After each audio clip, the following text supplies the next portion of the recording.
નમસ્કાર મારા વાલા દર્શક મિત્રો, દેશ વિદેશમાં રહેતા મારા દરેક દર્શક મિત્રોને ડૉક્ટર શરદ સોનીના હર હર મહાદેવ અને જય સ્વામિનારાયણ.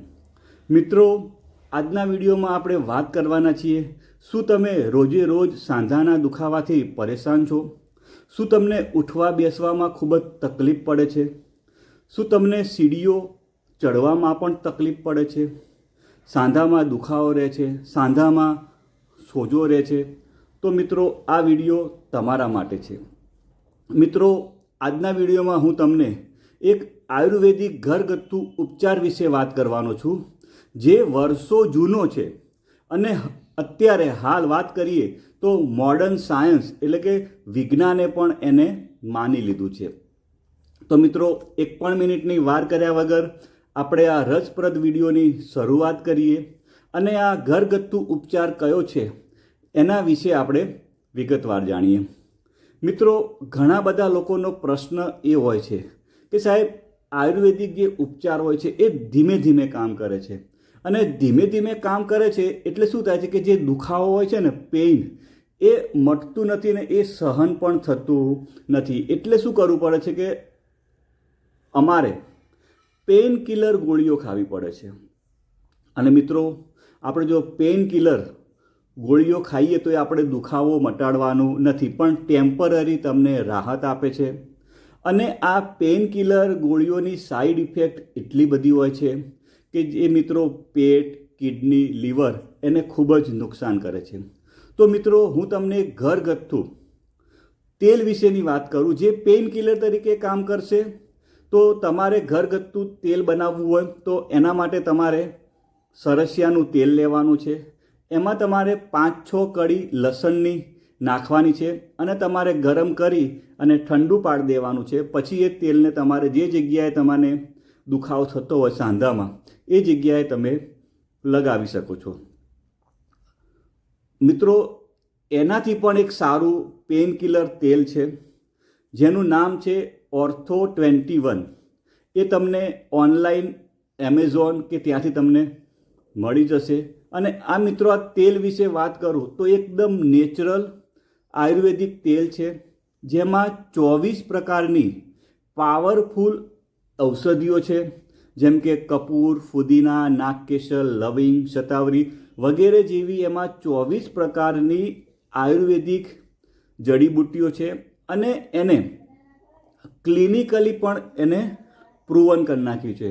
એટલે તમે એનો ઉપયોગ કરો તો ચોક્કસ તમને એ વધારેમાં વધારે સારું રિઝલ્ટ મળશે. એનો તમારે સવાર અને સાંજ 2 વખત તમારે એનો ઉપયોગ કરવાનો હોય છે. એને તમારે લગાવવાનું હોય છે અને તમારે સાવધાની એટલી રાખવાની કે લગાવ્યા પછી તમારે એકદમ એના ઉપર ઠંડી હવા લાગવી જોઈએ નહીં.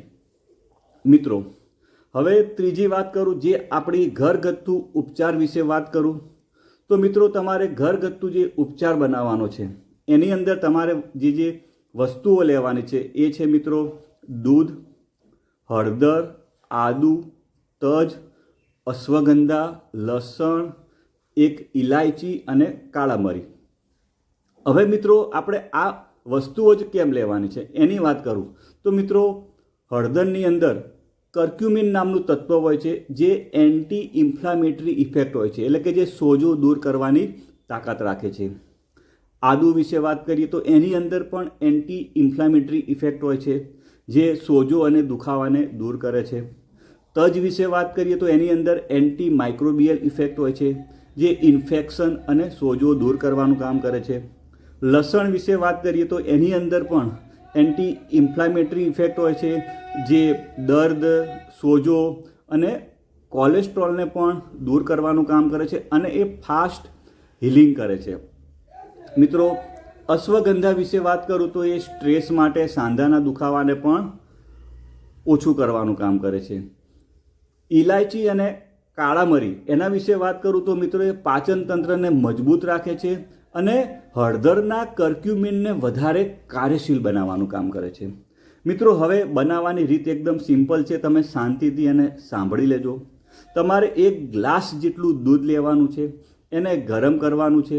પછી એની અંદર અડધી ચમચી છીણેલું આદું, અડધી ચમચી હળદર, 1 નાનો ટુકડો તજનો, 2 લસણની કળી કાપેલી, અડધી નાની ચમચી અશ્વગંધા પાવડર, 1 ઇલાયચીનો પાવડર, ચપટી કાળા મરી પાવડર નાખવાનું છે અને પછી તમારે એને ધીમે ધીમે 7 મિનિટ સુધી એને ગરમ કરવાનું છે અને પછી એને ઠંડુ પડી જાય એટલે ગાળી અને ગ્લાસમાં નીકાળી લેવાનું છે અને તમારે રોજે રોજ રાત્રે સૂવાના પહેલાં આને પીવાનું છે. તમે આ કરશો તો ચોક્કસ તમને આ જે દુખાવા છે એમાં ચોક્કસ તમને રાહત મળશે.